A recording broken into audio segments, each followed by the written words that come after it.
बिस्मिल्लाहिर्रहमानिर्रहीम। अस्सलाम वालेकुम viewers, welcome to my YouTube channel. Viewers, कैसे हैं आप? उम्मीद करता हूँ आप ठीक होंगे। वीवर्स, आज मैं आपको ज़ोल्टार 40 mg कैप्सूल का मुकम्मल रिव्यू दूंगा, जो मैदे की तेज़ाबियत, सीने की जलन, heartburn, gastric ulcer, peptic ulcer और एच पैलोरी के लिए बहुत ही मुफीद कैप्सूल है। ज़ोल्टार कैप्सूल को किन कंडीशन में इस्तेमाल किया जाता है, इसके फ़ायदे और नुकसानात क्या हैं, इसके कॉन्ट्राइंडिकेशन क्या हैं, ये सब कुछ मैं आपको वीडियो में बताऊंगा। व्यूअर, सबसे पहले मेरी आपसे रिक्वेस्ट है, मेरा चैनल मेडिकोज इन्फो सब्सक्राइब करें। व्यूअर्स, बात करते हैं ज़ोल्टार कैप्सूल की पैकेजिंग की, तो इसके एक पैक में 14 कैप्सूल होते हैं और एक कैप्सूल की कीमत 50 रुपये है। ये फार्मा इवोसिटिकल कंपनी की प्रोडक्ट है, जो किसी भी मेडिकल स्टोर और फार्मेसी स्टोर से आसानी से मिल जाता है। व्यूअर्स, अब बात करते हैं ज़ोल्टार कैप्सूल की फार्मूलेशन की, तो इसकी फार्मूलेशन में ओमेप्राज़ोल 40 mg होता है और ये 20 mg की स्ट्रेंथ में भी दस्तयाब होता है, जो मैदे की तेज़ाबियत को कम करता है। व्यूअर्स, अब बात करते हैं ज़ोल्टार कैप्सूल का सही तरीका इस्तेमाल और खुराक की, तो ज़ोल्टार कैप्सूल दिन में एक कैप्सूल 2 मरतबा इस्तेमाल कर सकते हैं, यानी कि एक कैप्सूल सुबह और एक कैप्सूल शाम इस्तेमाल कर सकते हैं। कैप्सूल को खाना खाने से 15 या 20 मिनट पहले इस्तेमाल करें तो आपको इफ़ेक्टिव रिज़ल्ट मिलेंगे, या आप अपनी कंडीशन या डॉक्टर की हदायत के मुताबिक भी इस्तेमाल कर सकते हैं। व्यूअर्स, अब बात करते हैं ज़ोल्टार कैप्सूल को किन कंडीशन में इस्तेमाल किया जाता है और इसके फ़ायदे क्या हैं। ज़ोल्टार कैप्सूल में ओमेप्राज़ोल होता है, जो मैदे की तेज़ाबियत को कम करता है। अगर आपके मैदे में बहुत ज़्यादा एसिडिटी है, तो इस कंडीशन में ज़ोल्टार कैप्सूल बहुत ही मुफीद है। इसके अलावा सीने पे जलन होती है या हार्टबर्न होता है, तो इस कंडीशन में भी ज़ोल्टार कैप्सूल बहुत ही मुफीद है। इसके इस्तेमाल से सीने की जलन ख़त्म हो जाएगी।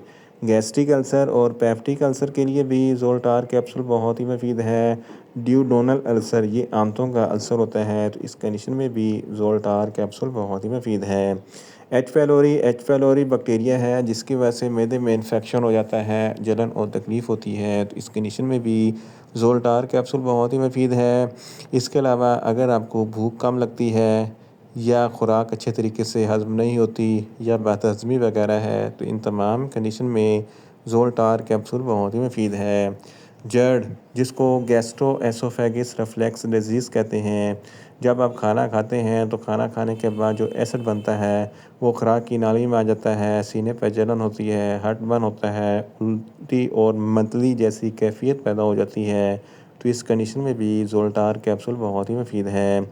इसके अलावा स्पाइसी फ़ूड हज़रात के लिए भी ज़ोल्टार कैप्सूल बहुत ही मुफीद है। ऐसे अफराद जो स्पाइसी फ़ूड खाते हैं, तो स्पाइसी फ़ूड खाने के फ़ौरन बाद ज़ोल्टार कैप्सूल का इस्तेमाल ज़रूर करें, ताकि मैदे में ज़्यादा तेज़ाबियत पैदा ना हो। इन शॉर्ट, ज़ोल्टार कैप्सूल मैदे की तेज़ाबियत, सीने की जलन, heartburn, gastric ulcer, peptic ulcer और एच पैलोरी के लिए बहुत ही मुफीद कैप्सूल है।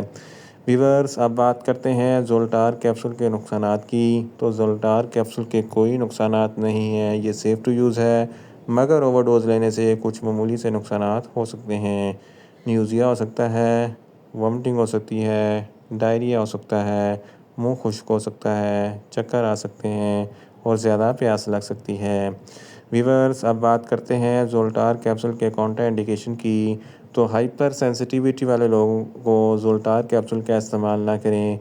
जिगर के अमराज वाले फ़र्द ज़ोल्टार कैप्सूल का इस्तेमाल ना करें। प्रेग्नेंट ख़वातीन और ब्रेस्ट फीडिंग ख़वातीन ज़ोल्टार कैप्सूल का इस्तेमाल सिर्फ डॉक्टर की हिदायत के मुताबिक ही करें, और छोटे बच्चे जिनकी उम्र 10 साल से कम है वो ज़ोल्टार कैप्सूल का इस्तेमाल ना करें।